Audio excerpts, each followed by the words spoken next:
Pow,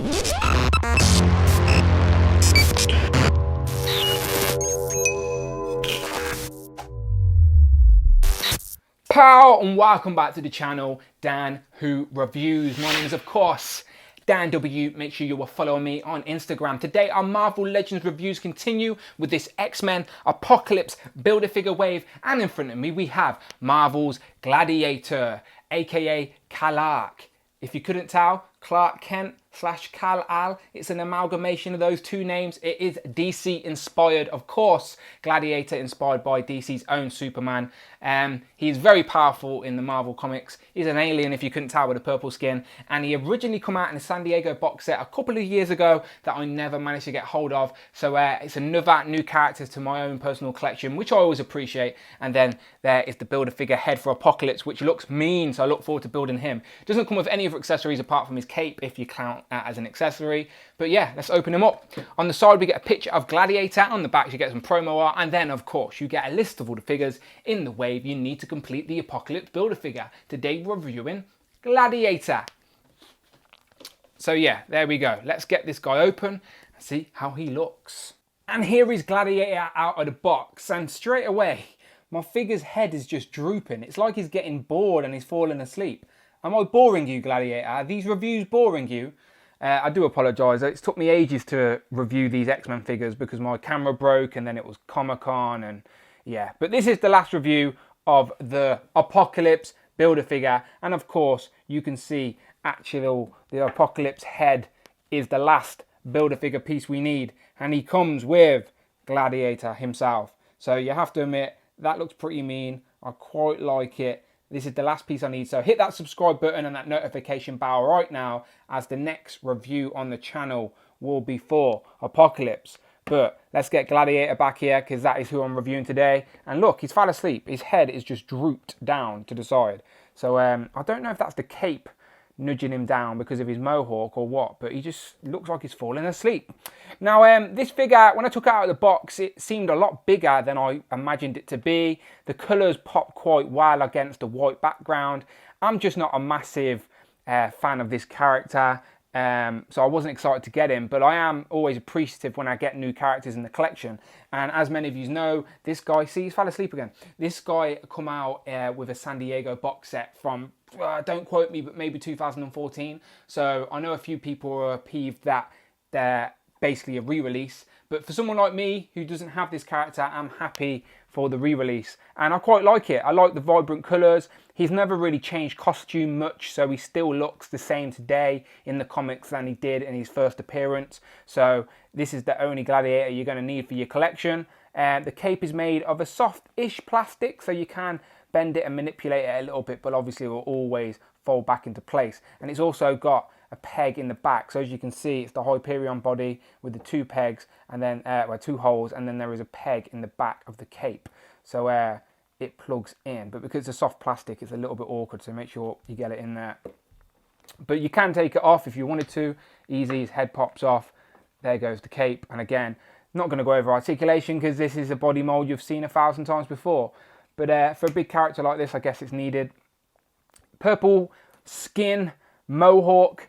I do quite like the character design, to be fair. So let's get his cape back on. The cape doesn't weigh him down too badly. He's not very back heavy. He will stand, because as I said, it is quite a heavy book. He just keeps falling asleep. I don't understand why the head keeps drooping like that. Maybe it's something loose within the actual joint. But he's got whited out eyes. There is a tiny bit of paint detail in the head. So let me zoom in on the head sculpt and show you some more details of Gladiator. So there's a closer look at the Gladiator head. I do like the actual sculpt. He's sort of got a frowny sort of appearance, and then there you can see that beautiful mohawk, Shartimus Prime-esque, if you will. I think Shartimus is red though and not the blue stripes, but still you can see that little bit of blue shade into the mohawk. But I do like the head sculpt. It does feel like a very much Doctor Strange style cape, so I'm guessing if you have a comic Doctor Strange, you could probably use this cape on him. I don't have a comic Doctor Strange figure, unfortunately, so I couldn't show you that. And again, quickly, there's the back, there's the peg, they peg in. I do hope that was focused on the camera. It is a bit awkward to peg in because this plastic is so soft. But yeah, the head, I don't know what's wrong with the head. It articulates fine. Look how low the articulation goes on the head, by the way. Really low. I don't know if he really enjoys looking down on people, but the articulation is there. It's just if you leave him for too long, the head will eventually droop down like he's fell asleep. But in regards to the rest of the body, again, it's a very simple design. So the paintwork is quite good on mine, to be fair. Nothing to complain about.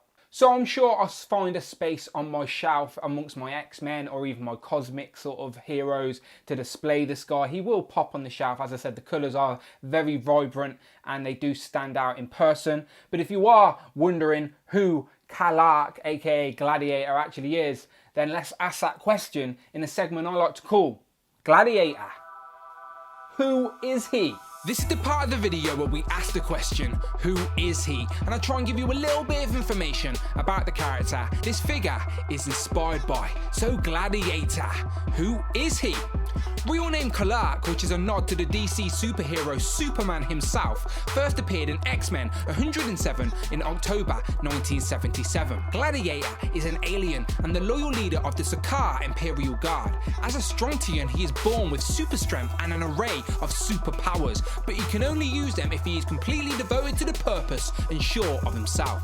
He has been both an enemy and an ally to the X-Men, but has bumped into many other superheroes on Earth while pursuing the Skrulls. There you go, so I hope that helped. Again, I do not claim to be an expert, but it is nice to have a little bit of information about the characters these figures are inspired by. And I do think if you're a fan of this character, you are going to like him. He's going to be in some flight poses, let's be honest, so you can get him on a flight stand. He flies around in the cosmos. He can apparently travel super quick. So if you're going to get him on a flight stand, then the poses are going to be pretty good because his head articulates very, very well, so he can look forward as he's flying. So I'm sure you will appreciate that. But let's compare him to some of his wave mates and look at some of the other figures in this wave, as this is the last figure. Again, you can put him amongst your cosmic shelf. You can put him against your X-Men. Let's bring in, so there's Sabretooth, and these two are basically on the same book. So they are virtually the same height. He's only a little bit bigger because of his mohawk.